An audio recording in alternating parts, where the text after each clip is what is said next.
आज से हम लोग जो है इकोनॉमिक हिस्ट्री ऑफ इंडिया, एक आपको पढ़ना है सिलेबस में economic history of the world, जो कि पटना विश्वविद्यालय और इसके अलावा लगभग सभी विश्वविद्यालय में बिहार में पढ़ना है। लेकिन जो इकोनॉमिक हिस्ट्री ऑफ दी जो वर्ल्ड जो इंडिया है वो सिर्फ या तो पीयू में पढ़ना है या फिर डी में पढ़ना है, बिकॉज जो पीयू का सिलेबस अभी ओल्ड सिलेबस है। अब नेक्स्ट अभी जो सिलेबस चेंज उसमें भी ये आपको पार्ट मिलेगा। और ये जो कुछ खास टॉपिक है वो इसलिए भी इम्पोर्टेंट है कि जब भी आप कोई पॉलिसी मेकर बनते हैं तो उसमें भारत इतने बुरी स्थिति में आज क्यों है उसको पता चलता है। भारत कभी सोने की चिड़िया कहलाती थी, मतलब सोने की हमारा गोल्ड का हमारे पास जो प्रेशियस मेटल किसी कमी नहीं था। खैर सोने की चिड़िया सर कल भी थी भारत, और आज भी सोने की चिड़िया हैं और कल भी रहेगी। अलग बात है उसका जो एरिया है, नहीं कि कल पहले गोल्ड राजा के पास होता था, आज गोल्ड प्रजा के पास है। आज गोल्ड महिलाओं के बक्सा में है, लेकिन गोल्ड हमारे पास है। तो एक तो टॉपिक है तुम्हारा जो एक टॉपिक है Indian economy on the eve of independence, इसको हम लोग 2 लेक्चर्स में आपको डिस्कस किए थे। और ये कॉलोनियलिज्म तो इसलिए इम्पोर्टेंट है क्योंकि उसमें भी हम लोग बहुत सारी बातें आपको बताए थे किस तरह से हमारा कॉलोनियल इकोनॉमी, मतलब जो हमारा आज़ादी के पहले का जो भारत है उसको हम लोग बोलते हैं कॉलोनियल इकोनॉमी, यानी India was a colony of Britain. Colonial economy is that economy when a country is ruled to the other, the country on which it is ruled is called the colony of that country. That means कि England हमारे ऊपर rule कर रहा था तो England का colony था कौन? भारत। और किस तरह से यहाँ प्लंडरिंग जिसको बोलते हैं लूट मचा कर रखे थे, वो हमारा ईस्ट इंडिया कंपनी जो 1600 ईस्वी में व्यापार करने के बहाने आया, और किस तरह से आस्ते आस्ते यहाँ के पॉलिटिकल पार्टी में, मतलब जैसे जहाँ के जो पॉलिटिकल एरिया है वहाँ पे अपना हस्तक्षेप किए और यहाँ के ना सिर्फ किसानों को बल्कि इंडस्ट्री को पूरी तरीके से तबाह कर दिए। हम ये नहीं कह सकते कि भारत गरीब था। अगर भारत गरीब होता या भारत में रिसोर्सेज नहीं होता तो कभी नहीं आते, है ना। भारत पहले भी अमीर था, आज भी अमीर है और कल भी अमीर रहेगा। अलग अलग से कारण है, सिर्फ धन ही, यानी कि बहुत सारे हमारे पास फॉरेन रिजर्व है, उससे ही हम किसी देश की खुशियों को नहीं मापते। एनीवे, तो इसको हम लोग देखेंगे। तो कॉलोनियल इकोनॉमी आप लोग समझोगे, लेकिन हम लोग फिर भी इसका जो डिफिनेशन पार्ट है उसको देखेंगे कि एक लाइन करके समझने का प्रयास करेंगे। देखो, जैसे कोई दिक्कत हुआ तो पूछना, वैसे हम प्रयास करेंगे पूछना ना पड़े। जैसे देखो पहले शुरू में बताया कॉलोनियलिज्म का मतलब होता है उपनिवेशवाद। जब भी किसी कमीशन की तैयारी करते हैं तो शब्द सबसे पहले आपको मिलता है। ऐसे बहुत सारे क्वेश्चन पूछे जाते हैं। अब कॉलोनियलिज्म बहुत प्रकार का होता है। यह भी चला हुआ फाइनेंशियल कॉलोनियलिज्म, जैसे साउथ कोरिया एक तरह से फाइनेंशियल कॉलोनी है किसका? अमेरिका का। ठीक है, तो अभी हम लोग कॉलोनियलिज्म समझते हैं। देखो, colonialism refers to a system of political and social relation between 2 countries of which one is the ruler. एक रूलर होगा, जैसे हम जिस समय की बात करते हैं ब्रिटिशर एक क्या था? रूलर था। And the other is the colony. India it's क्या था? इंडिया इसका कॉलोनी था। और दूसरी बात, ruling country not only has political control over the colony, ना सिर्फ देश के ऊपर उसका एक कंट्रोल है, but also determine the economic policy of subjugated country. जो हमारा अधिकृत जो देश होता है ना सिर्फ उस पर रूल करता है, बल्कि जिसका जो है इकोनॉमिक पॉलिसी है, जो आर्थिक नीति है, वही बनाती है। इसका हिंदी में भी है, दिक्कत नहीं होना चाहिए। उपनिवेशवाद 2 देशों के बीच राजनीतिक और सामाजिक संबंधों की एक प्रणाली को संदर्भित करता है, जिसमें एक शासक है और दूसरा इसका उपनिवेश है, मतलब कॉलोनी है। तो इंडिया किसका कॉलोनी था? ब्रिटिशर का कॉलोनी था। क्वेश्चन पूछता है ना भाई, objective question, India was a colony of Britain before 1947। Clear? उपनिवेशवाद समझे, कॉलोनी समझे, कोई दिक्कत नहीं। और आपको इसमें जो सबसे बड़ी थी वो ड्रेन ऑफ वेल्थ का समस्या था।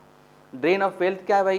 ड्रेन ऑफ वेल्थ का मतलब हमारे क्या, जैसे हम बताए थे पिछले लेक्चर में, लग लिखाए भी थे कि लगभग 5% जीडीपी का जो है हमारा यहाँ से पैसा निकल कर कहाँ चला जाता था, इंग्लैंड चला जाता। अब किस किस रूप में जाता था उसका हम लोग विस्तार से अध्ययन करेंगे, किस तरीके से यहाँ से जो फंड जुटाए जाते थे रेवेन्यू, लैंड रेवेन्यू से या और रिसोर्सेज से, वो आपका जो है इंग्लैंड पहुँच जाता था, यानी कंपनी के प्रॉफिट के रूप में इंग्लैंड पहुँच जाता था। उसका यहाँ के विकास में कोई खर्च आपका नहीं होता था।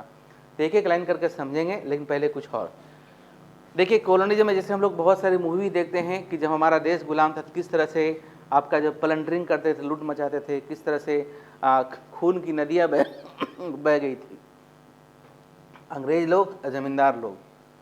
और उसमें रूल नियम था कि सूर्य अस्त होने के पहले तक उसका पैसा जमा हो जाना चाहिए। आगे इसको डिस्कस करेंगे। देखो एक छोटा से फिगर है, देख रहे हैं, सब गरीब किसान हैं और इस तरीके से जो आपका अंग्रेज हैं या ये सब उस समय के जो कबीलावासी कहिए, वो सब जो है इसको अधिकृत किया जाता था कि पैसा वसूल के ला के देना है। सारा फोर्सेस किसके पास होता था, अंग्रेज़ों के पास होता था। और अंग्रेज़ के द्वारा, अंग्रेज़ के कहने पर, दैट मीन्स कि जो बताएंगे आगे कि जो लैंड रेवेन्यू सिस्टम था उसमें कहा जाता, अंग्रेज़ ने कहा कि डील हुआ जो लॉर्ड कॉर्नवालिस 1793 में शुरू किया था, पता है ना, कि जो जमींदारी पर था was introduce in India in 1793 by the Lord Cornwallis who exploited the Indian agriculture. जो इंडियन एग्रीकल्चर को एक्सप्लॉइट करके रख दिया, उसका टारगेट होता हमको इतना पैसा चाहिए, तुम यहाँ से लो, इसका मतलब है। और सबसे बड़ी बात है कि जो ज़मींदार थे वो ज़मींदार इंग्लैंड से नहीं आए थे, ज़मींदार तो भारतीय थे, भारतीय ने भारतीय को लूटा, ठीक है। उसी का एक सशक्त एग्जाम्पल आपका है। अब देखिए कुछ पॉइंट्स में भी पॉइंट्स समझाते हैं, बताने का प्रयास करते हैं। इसका हिंदी भी मिल जाएगा, चिंता नहीं करो। ऐसे मोस्ट ऑफ दी बच्चे यहाँ पे इंग्लिश मीडियम में हैं। The people living in a colony, मतलब जो गुलाम देश है, can not take independent decision, कोई डिसीजन नहीं ले सकता था in respect of utilization of the country resources. हमारा ही रिसोर्सेज यूज करने के लिए इंडिपेंडेंट डिसीजन। जैसे एग्जाम्पल समझो, अभी तुम महाराष्ट्र में जाओगे, तुम्हारे घर में 4 पेड़ है, तो उस पेड़ को तुम नहीं काट सकते हो, चलिए तो खैर हमारी इन्वायरमेंट प्रोटेक्शन के लिए। उसी तरीके से तुम्हारा ही ज़मीन है, लेकिन तुम उसे अपने हिसाब से यूज नहीं कर सकते थे, है ना। उसको खबर करना हो तो हम ये करने जा रहे हैं।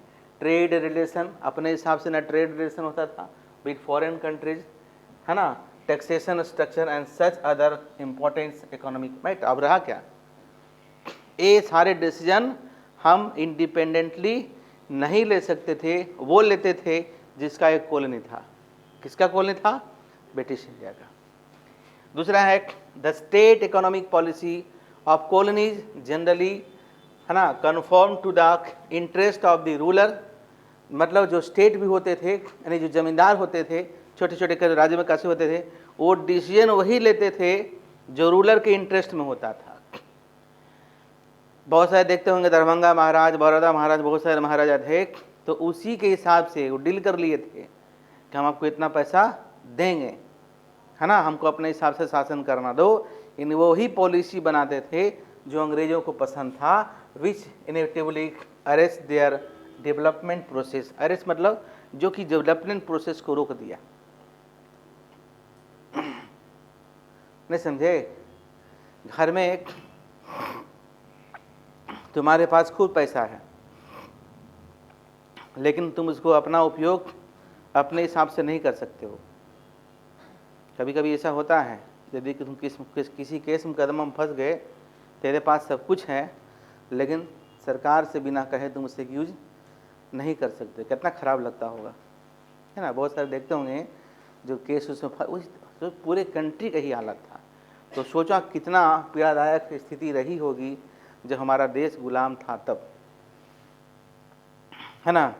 क्योंकि डेवलपमेंट प्रोसेस कब आगे बढ़ेगा, जब रिटार्डिंग फैक्टर हट जाएगा। 1991 में पॉलिसी बना था, मतलब जब नई सरकार बनी थी, मनमोहन सिंह ने कहा आर्थिक विकास में जो बाधा है सब हटा दो। बहुत सारे नए नियम बने, बहुत से पुराने नियम हटे।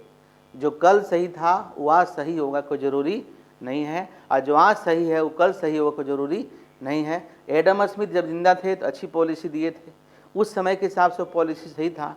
आज के रिलेवेंट में हो सकता है पॉलिसी सही नहीं है, लेकिन हम ये भी तो कहते हैं had Adam Smith alive today they change their policy, they would have change their policy.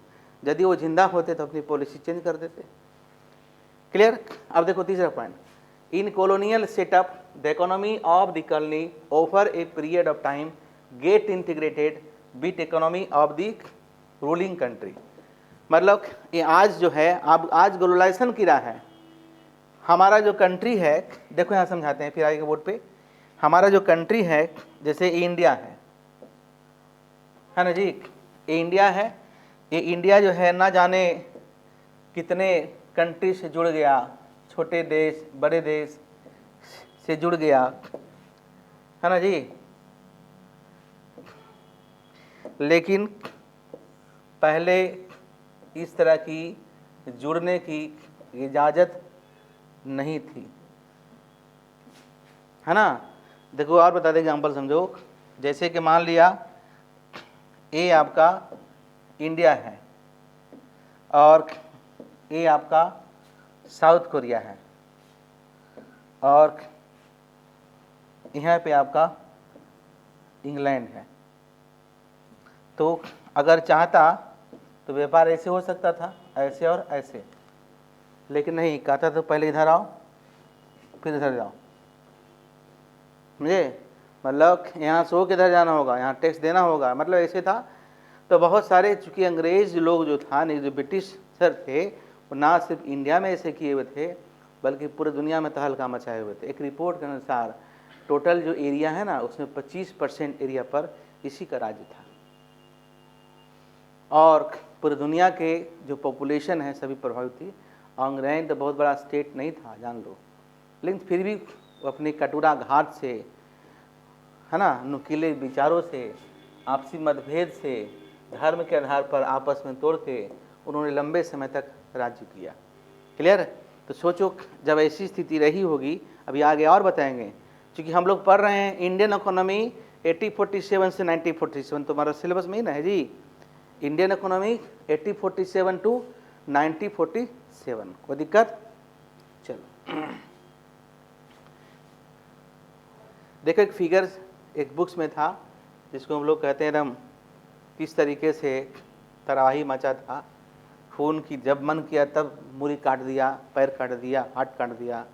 ज़मींदार लोग बड़ा क्रश करते थे। कुछ मूवी बना इस पर देखते होगे, तो मूवी बना है मतलब ऐसी घटनाएं घटी होगी। और ज़मींदार लोग जो है, यहाँ के किसानों को, ज़मींदार अंग्रेज नहीं थे, अरे शिकायत लेकर कहाँ जाते, पुलिस के पास। पुलिस किसका था, ज़मींदार का, तो कुछ सुनने वाला नहीं था। इसी को तो गुलामी कहते हैं। आज तेरे साथ मेरे साथ कोई गलत होता है तो पुलिस फोर्स तेरे साथ है ना जी। मान ले कुछ लोग घुसखोर हो गए, लेकिन है तो तेरे साथ, है ना। एक उम्मीद है कि हम पुलिस के पास जाएंगे, हम कोर्ट जाएंगे, लेकिन उस समय कुछ सुनने वाला नहीं था। पहले क्या था कि हम किसको टैक्स देते थे, ज़मींदार को। ज़मींदार किसको देती थी, सरकार को। आज किसको देते हैं, सरकार को।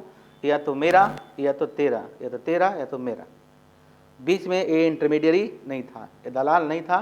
यानी कि जो ज़मींदारी सिस्टम था एक दलाली सिस्टम था, है ना। आई बस में आज ही देख लो, ज़मीन का रेट अगर 5 लाख है ना, अगर उसमें बीच में दलाल आ गया तो 20 लाख हो जाएगा। अभी हमारे के यहाँ ज़मीन का जो रेट बढ़ गया, इसके पीछे क्या है, दलाल। दलाल हट जाए, देखो रेट सामान्य हो जाएगा।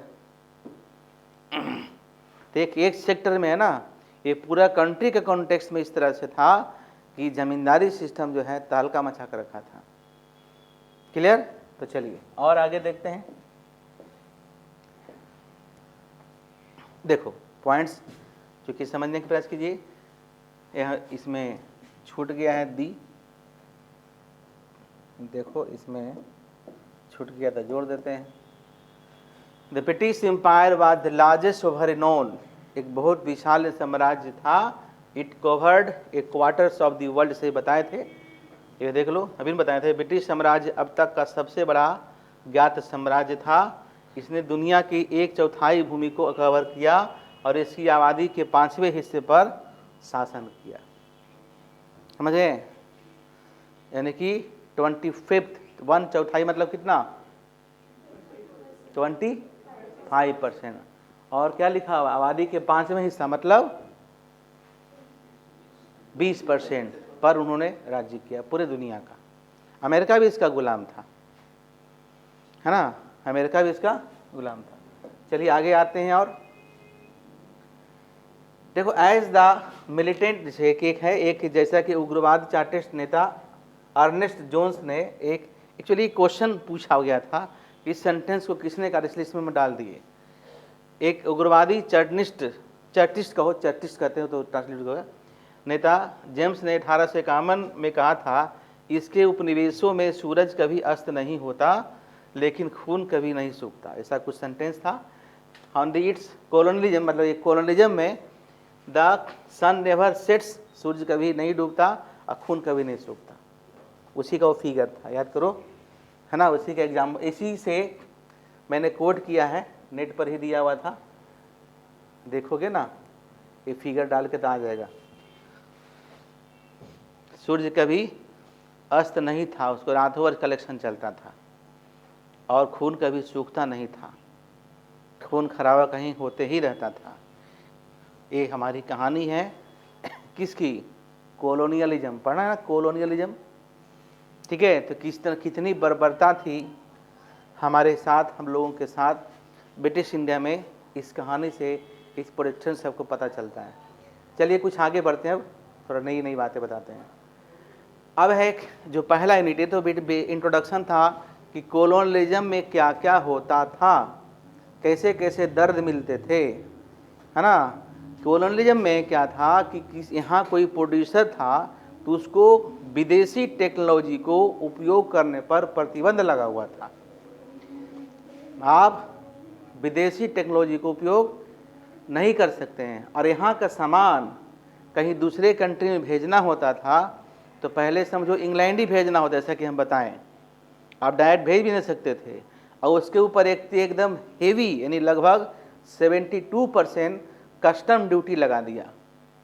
72% कस्टम ड्यूटी मतलब सीमा शुल्क लगा दिया, नहीं 72% शायद एक्साइज ड्यूटी था उत्पाद कर, और कुछ सीमा शुल्क लगा दिया, जिससे हमारा सामान क्या हो, काफ़ी महंगी हो गया, और वहाँ से जो सामान आता था उसको टैक्स फ्री कर दिया। हमारा सामान हैंडीक्राफ्ट था, हाथ से बना हुआ था, उसका सामान मशीन से बना हुआ था, हमें मशीन का उपयोग करने पर रोक लगा हुआ था, उसको मशीन को उपयोग पर फ्री छोड़ दिया था। हमारा सामान महंगा था, कॉस्टिंग था, टैक्स था, उसका सामान सस्ता था, स्केल बड़ा था, पैमाना बड़ा था, मशीन से था, उसका प्रोडक्ट अच्छा दिखता था, तो उसका डिमांड बढ़ा, हमारा डिमांड घटा, ठीक है।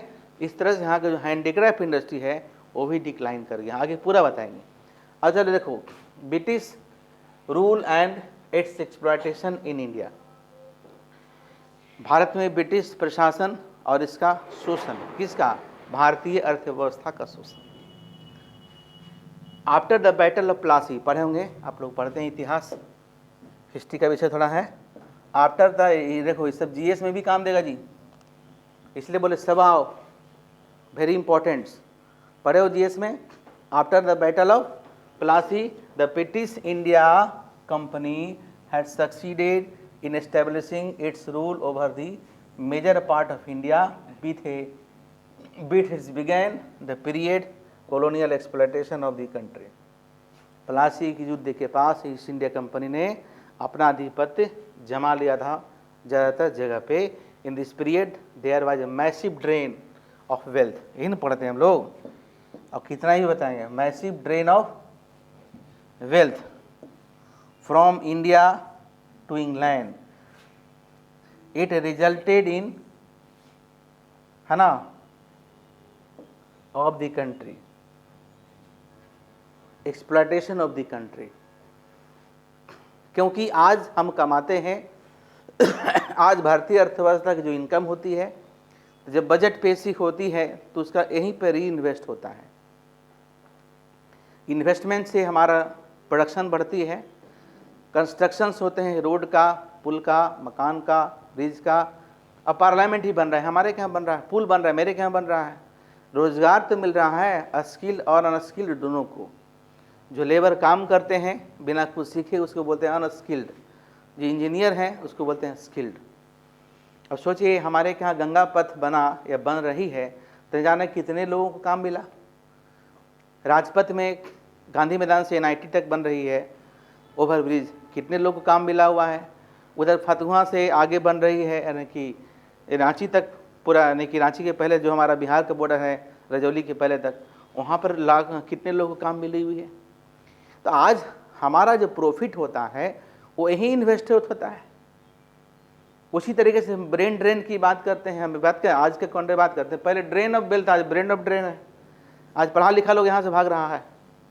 तो जब तक दोनों ना रुकेगा तब तक देश का विकास नहीं होगा। सिर्फ इनकम से ग्रोथ कैसे होगा, इनकम से ग्रोथ हो सकता है, डेवलपमेंट नहीं होगा। और हमारी आय बढ़ रही है, GDP बढ़ रही है, लेकिन हमारे का जो पढ़ा लिखा विद्यार्थी है, इंटेलेक्चुअल है, स्कॉलर देश छोड़ के जा रहे हैं, दूसरे कंट्री को सेवा दे रहे हैं, जो नई पॉलिसी बना सकते हैं। अगर किसी कंट्री का ह्यूमन कैपिटल स्ट्रांग हो तो वहाँ का फिजिकल कैपिटल स्ट्रांग होगा। हम ह्यूमन कैपिटल, ये मशीन, ये जो प्रोजेक्टर है, ये जो डिजिटल बोर्ड है, ये क्या है, फिजिकल कैपिटल। क्या है, फिजिकल कैपिटल। एक टॉपिक है तुम लोग इंडियन इकोनॉमिक्स में, ह्यूमन कैपिटल फॉर्मेशन इंडिया पढ़ाएंगे। तो किस तरीके से हमारे क्या, अब देखो इवेन, देखो यहाँ पे आगे ज़्यादा होगा, even the transfer of power from East India Company to British crown did not materially after this situation. The colonial exploitation had continued, only its है ना form had changed। मतलब एक और अच्छे बताओ तुम लोग, हम लोग पढ़ते हैं ना कि 200 वर्षों तक लगभग ब्रिटिश इंडिया यहाँ शासन किया, करते हैं ना। लेकिन इसका लूट का जो बीज है ना वो 1600 ईस्वी में ही बुआ गया था। ठीक है, पढ़े हुए भी। तो हमारे कंट्री को मेरे लगभग 350 वर्षों तक लूटा गया। यहाँ मुग़ल भी आए, लेकिन मुग़ल यहीं शादी किए, यहीं विवाह किए, यहीं रह गए, यहीं घर बसा लिए। जो कमाए यहीं किसी न किसी रूप में इन्वेस्ट हो गया। बहुत हुआ तो धर्म परिवर्तन हुआ, लेकिन धन परिवर्तन नहीं हुआ। ठीक है, इसलिए उस समय भी हमारा एग्रीकल्चर विकसित था, उस समय भी हमारा हैंडीक्राफ्ट इंडस्ट्री विकसित था, क्योंकि लूटे जरूर कुछ लोगों को, लेकिन वो लूट वाला अमाउंट यहीं इन्वेस्ट हो गया। ड्रेन ऑफ वेल्थ नहीं था, है ना, ड्रेन ऑफ वेल्थ नहीं था। अब जो कंपनी को प्रॉफिट हुआ रेवेन्यू के रूप में वो भेज दिया अपने कंपनी का प्रॉफिट हुआ, वो तो इन्वेस्ट यहाँ पे हुआ नहीं। टैक्स कलेक्शन यहाँ से, ज़मींदारी से रेवेन्यू कलेक्शन यहाँ से, और विकास कहाँ हो रहा था, तो इंग्लैंड में हो रहा था। ठीक है, अब कितना ये भी हम आपको बताएंगे। देखिए आगे देखो, Britain had exploited India over a period of 2 century, जैसे हम बता रहे थे, of its colonial rule, but the form of exploitation was not the same. लेकिन लूट अलग अलग प्रकार का था। 200 वर्षों में एक ही तरह का लूट नहीं था, अलग अलग तरह का लूट था, वो हम बताएंगे। Clear, the period on the basis of the form of colonial exploitation, economic historian have divided the whole period. मतलब जो हमारे आर्थिक इतिहासकार हैं उन्होंने इसको 3 पीरियड में आपको बांटा है। देखो पहला क्या है जी, देखो पहला है the period of merchant capital, merchant मतलब व्यापारी। दूसरा है the period of industrial capital, और तीसरा है the period of finance capital. इसका चार्ट है ना। सोर्स कहाँ है, तो मिश्रणपुरी की किताब से उठाइएगा, काफ़ी अच्छे तरीके से दिया हुआ है। के कौशल की किताब पढ़िएगा, उसमें भी दिया हुआ है, कुछ इंटरनेट पे भी दिया हुआ है, क्योंकि कंपाइल किया हुआ है। आपके पास एक जगह इन्फॉर्मेशन मिला, आपको जानकारी अच्छा लगेगा जान के। अब देखो यहाँ पे यहाँ क्या है, starting from the battle of Plassey and continue till the end of 18th century. Plassey के युद्ध से शुरू हुआ और 18वीं शताब्दी के अंत तक ये लूट मचते रहा। किस रूप में था आगे डिटेल में हम पूरा बताएंगे। दूसरा है कि starting from the beginning of the 19th century, 19वीं शताब्दी से शुरू हुआ, and continue till the end of this century, मतलब 19वीं से शुरू हुआ, 19 के अंत तक ही आपका बना रहा। और तीसरा है the period of finance capital starting from the late 19th century and continue till the end of independence, और आज़ादी के तक रहा। अब कितना था वो भी बताएंगे, एक टेबल है, हम PDF भेज देंगे, क्योंकि अभी और बड़ा बनेगा PDF, लेकिन अभी जितना तैयार हुआ था उतना से बता देते हैं, हम भेज देंगे, इसको देख लीजिएगा, अंत में फिर एक साथ पूरा हम भेज देंगे। देखो मर्चेंट कैपिटल में देखिएगा डायरेक्ट प्लंडर, प्लंडर में लूट होता है ना, under the guys of trade, guys मतलब रूप में, व्यापार के रूप में, जैसे बताया ना, व्यापार के रूप में लूट मचाया। Land revenue as a instrument plunder the peasant, peasant मतलब किसान होता है, मतलब किसानों को लैंड रेवेन्यू के रूप में लूटा, खूब लूटा। और करप्ट एंड जो रेड टेपिस्ट जो हमारा ऑफिसर थे उस रूप में भी लूटा, वो अपना किस्मत बनाया। आगे बताएंगे, एक ऑफिसर यहाँ पे आया, उसने लगभग 74 लाख जो है यहाँ से इकट्ठा किया साल भर में। भला ये तो बहुत बड़ा आदमी हम बन गए उससे, यहाँ कि वो तो यहाँ आया। ये जो अंडर द टेबल पैसा जो लेने की प्रथा है, ये अंग्रेज नहीं शुरू किया, अंग्रेज चोर थे और चोर रहेंगे, है ना। ये जो सिस्टम, जो करप्टेड सिस्टम हमारा जो डेवलप हुआ, ये अंग्रेज़ों का ही देन है, ठीक है। उसके बाद देखिए इंडस्ट्रियल कैपिटल कैसे कैसे लूटा गया। Export of machine, export machine हुआ, है ना, export of machine made good to India by England, India भेजा गया, कहाँ से, इंग्लैंड से। उसके बाद development of jute industry and plantation कहाँ हुआ था, बंगाल में, पढ़िएगा। Revenue and expenditure policy of British. Finance capital में British finance capital, state sector, investment in railway और investment in plantation, participation of British finance capital, इस तरह से। अब इसको डिटेल में एक एक करके हम लोग पढ़ते हैं।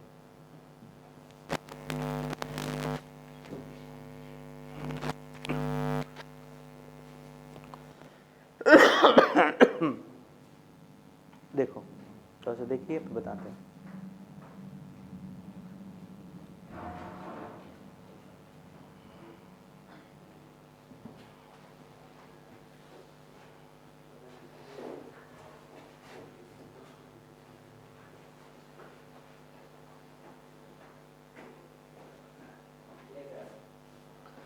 है ना। अब देखो सबसे पहला जो है, इसका हिंदी में भी है, चिंता नहीं करो, देखो दोनों बता दिए हैं ताकि समझने आपको आसान नेचुरली हो।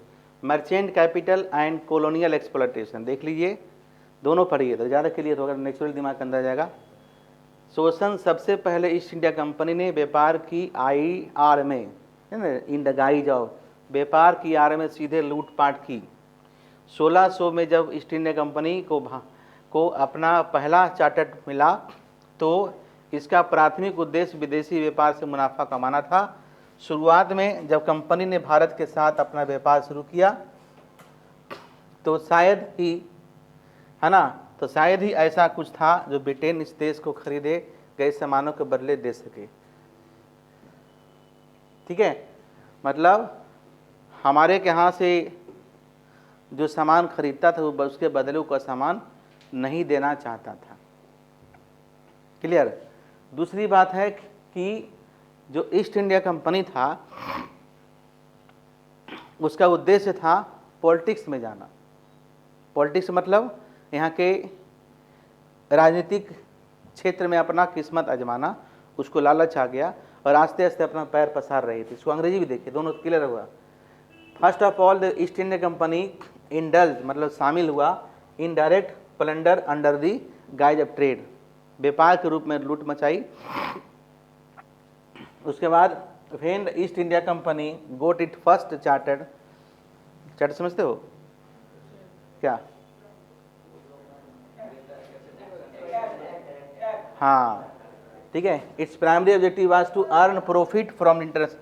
तो ईस्ट इंडिया कंपनी का प्राइमरी ऑब्जेक्टिव क्या था, व्यापार करके पैसा कमाना, अंतर्राष्ट्रीय स्तर पर व्यापार करके पैसा कमाना। नहीं बोलते कि एक कंपनी फॉर्म हुआ तो ईस्ट इंडिया कंपनी को वर्ल्ड लेवल पर व्यापार करने के परमिशन अपनी सरकार से मिला। डैट मीन्स देखो बाद में हम बताएंगे कि किस तरीके से फिर ईस्ट इंडिया कंपनी से पूरा का पूरा बागडोर ले लिया अंग्रेज अपने हाथ में, यानी कि ब्रिटिश इंडिया की भाई अब उसका कोई रोल ना रहेगा, जो भी शासन चलेगा यहाँ से चलेगा।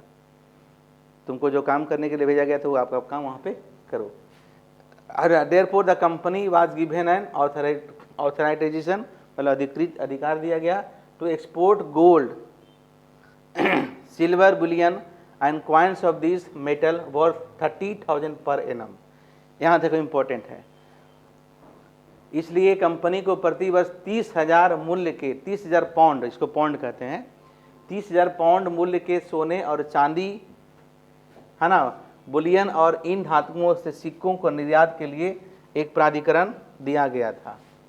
और the merchant adventures of the East India Company did not like to idea of the paying gold and silver for Indian goods, but in the early years they were in no position to indulge and बोलते हैं अनवेस्ट planter. मतलब जैसे यहाँ से जो हम सामान देते थे उसके बदले में वो सोना चांदी देना पसंद नहीं करता था। जैसे कि व्यापार करते थे ना, तो वाटर सिस्टम में होता था कि उस समय तो इस तरह का रुपया पैसा नहीं था, तो जब हम कोई सामान दूसरे को देते थे तो बदले में कुछ मिलता था, तो गोल्ड सिल्वर देना पसंद नहीं करता था, बल्कि यहाँ से गोल्ड सिल्वर यहाँ से उठा के ले जाता था प्रॉफिट के रूप में। That is also a drain of wealth, है ना, that is also a drain of wealth. लेकिन बदले में यहाँ कोई भी, जैसे यहाँ बहुत सारी कंपनी आज है, तो यहाँ के इंटरेस्ट के लिए सोचती है ना, इन्हें कि पूरा का पूरा वहीं ले चला गया। कंपनी के प्रॉफिट के ऊपर आजकल टैक्स भी लगता है, हम लोग कॉर्पोरेट टैक्स भी कहते हैं। पहले इस तरह की व्यवस्था को नहीं था, और जब पूरा का पूरा साम्राज्य उसके हाथ में आ गया तो मत पूछो, जो भी प्रॉफिट हुआ वो कंपनी का प्रॉफिट हुआ, वो प्रॉफिट कहाँ चला था? इंग्लैंड में। इवन बाद में जब रेलवे का विकास हुआ तो रेलवे के विकास में रेलवे का पटरी कहाँ बिछ रहा था? भारत में। लेकिन पटरी रेलवे का कहाँ बन रहा था? इंग्लैंड में। तो रोजगार कहाँ मिल रहा था? इंग्लैंड में। उसके बाद कर्मचारी कहाँ खोगे थे? इंग्लैंड के। कर्मचारी रिटायर कर कहाँ चले गए? इंग्लैंड। उसका पेंशन कहाँ से मिलता था? भारत के खजाने से। ये था लूट। लूट एक रूप में नहीं था, लूट कई एक रूप में आपको था जो अंग्रेजों ने किया। इस तरीके से देखते हैं कि the position however change after the battle of Plassey and the East India Company had capture political power. Plassey के बाद उसे पॉलिटिकल पावर मिल गया। किसे? ईस्ट इंडिया कंपनी को, उसको पॉलिटिकल पावर मिल गया। ठीक है, अब देखिए ईस्ट इंडिया कंपनी के साहसी व्यापारी भारतीय, चलिए इसको बता ही दिए। हालांकि प्लासी के युद्ध के बाद ये भी बता दिए कि इसे ये पावर मिल गया। आगे देखते हैं। अब देखिए, तो पहला इस तरह से हमारा जो फर्स्टली ये पहला पॉइंट था। दूसरा पॉइंट में ये, under the East India company, east India company के दौरान the land revenue was instrument of the plundering of the peasant. Peasant मतलब क्या होता है? किसान। जो लैंड रेवेन्यू था वो लूटने का एक जरिया था, वो लूटने का एक हथियार था। लैंड रेवेन्यू सिस्टम जो शुरुआत किया गया था वो लॉर्ड कॉर्नवालिस के द्वारा कब शुरू किया गया था? 1793 में। देख लीजिए वही है। अब देखिए 7 द है लिखा हुआ है, the land revenue was fixed at 34 lakh. देखिए इकाई दहाई सैकड़ा हजार 10,000 lakh 10 34 lakh. And the land revenue collection were not mean to spend on administration और पब्लिक वेलफेयर। लैंड बहुत इंपॉर्टेंट है। लैंड रेवेन्यू का मतलब, जैसे आज सरकार टैक्स लेती है तो उसका ऑब्जेक्टिव होता है ना जी, किस, जैसे भी एक सेस टैक्स लगाया गया, स्वच्छ भारत अभियान एक वेलफेयर प्रोग्राम है।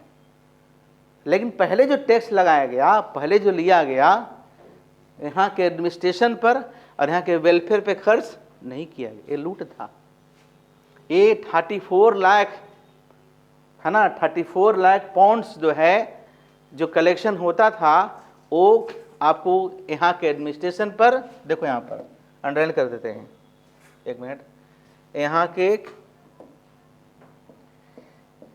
यहाँ के एडमिनिस्ट्रेशन और पब्लिक वेलफेयर करने होता था। Efforts were made to generate surplus in which company administration did success. और कहा गया और सरप्लस हो जिसमें कंपनी सफल रही, and this surplus was treated as profit. इस सरप्लस को कंपनी का प्रॉफिट समझा गया। एंड रिपैरिएटेड इंग्लैंड, इंग्लैंड से भेजा गया।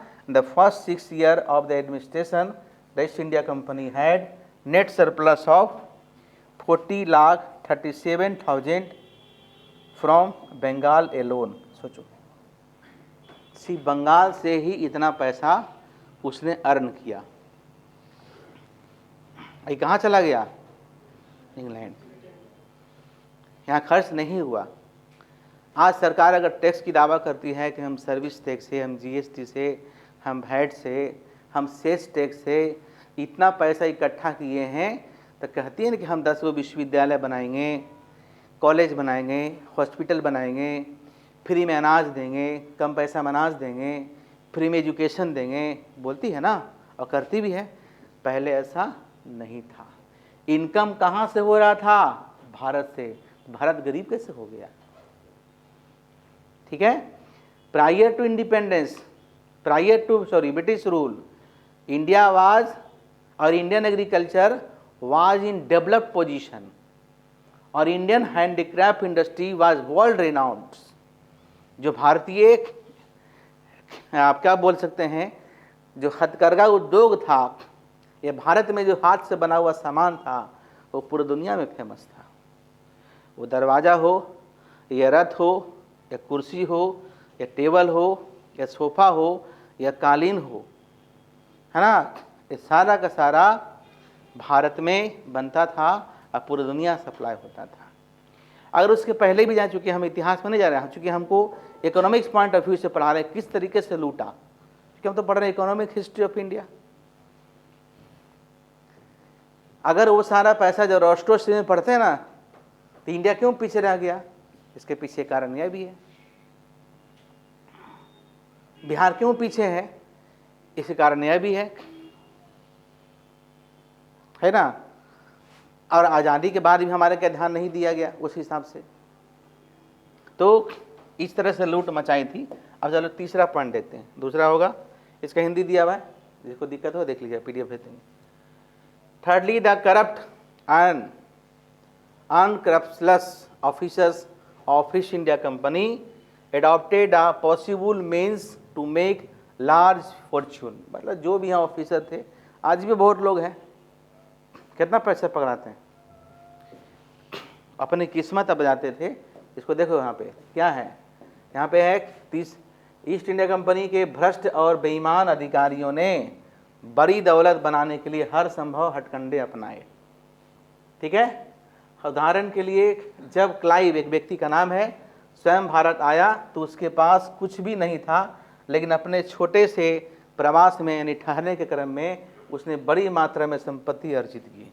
और संपत्ति कितना अर्जित था वो भी डेटा आपको दिया बताते हैं। यहाँ था, देखो, वह 2.5 लाख पाउंड की अनुमानित संपत्ति के साथ घर लौटा।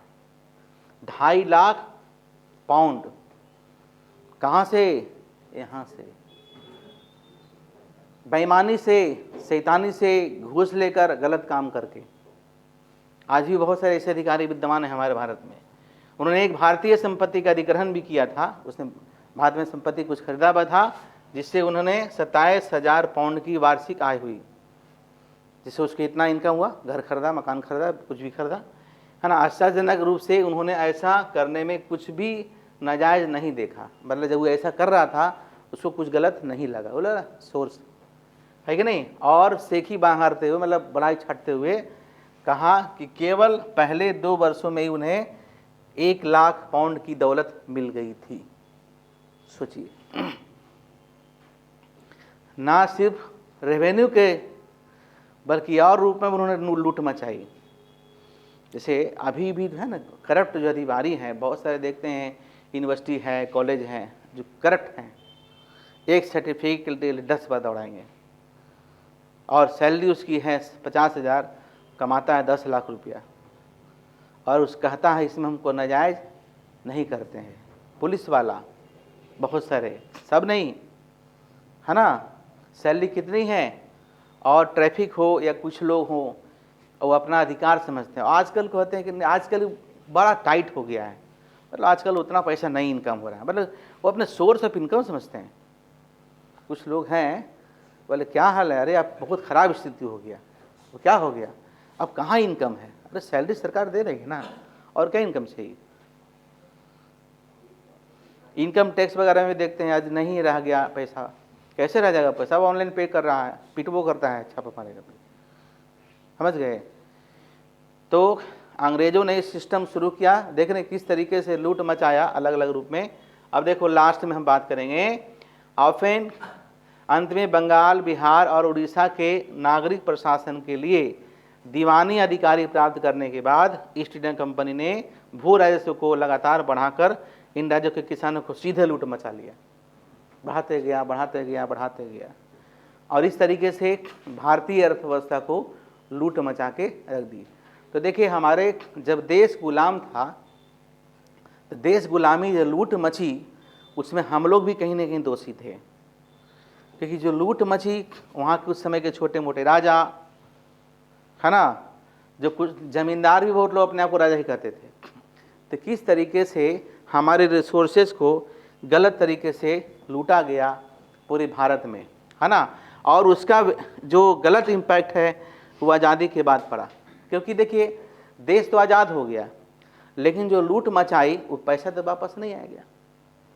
जो 200 सालों तक यहाँ से मतलब हमारे क्या प्लंडरिंग होते रहा किसानों का, हमारे नेचुरल रिसोर्सेज का एक्सप्लॉयटेशन होते रहा, और उसका उपयोग अमेरिका इंग्लैंड के बेनिफिट के लिए होता रहा, वो तो वापस नहीं आ गया, इसलिए हम पीछे चले गए, और उसका भुक्तभोगी आज तक हम लोग हैं। न जाने कितने सोने यहाँ से ले जाया गया। जिस समय की हम लोग बात कर रहे हैं, उस समय जिस अंग्रेज आए थे तो कितने हमारे का सोना वगैरह था सब ले गया। एक और हम लोग पढ़ते हैं क्या, हमारा डायमंड है कोहिनूर, ऐसे कोहिनूर के अलग इतिहास पढ़िएगा, जो ले गया वही बर्बाद हो गया, है ना। अंत में इंग्लैंड ले गया तो उसको भी यहाँ से छोड़ना पड़ा। रंजीत सिंह के पास एक लंबी कहानी, हैदराबाद से शुरू से शायद कहानी हुई थी, और लंबा ये पार्ट 1 है। इसके एक और पार्ट हम जब नेक्स्ट पढ़ाएंगे तो पूरा जो है क्लियर हो जाएगा किस तरीके से, ऐसे क्लियर हो गया होगा किस कॉलोनियलिज्म में क्या क्या होता था। तो एक लेक्चर में आई थिंक आप लोग को हो जाना चाहिए, ठीक है।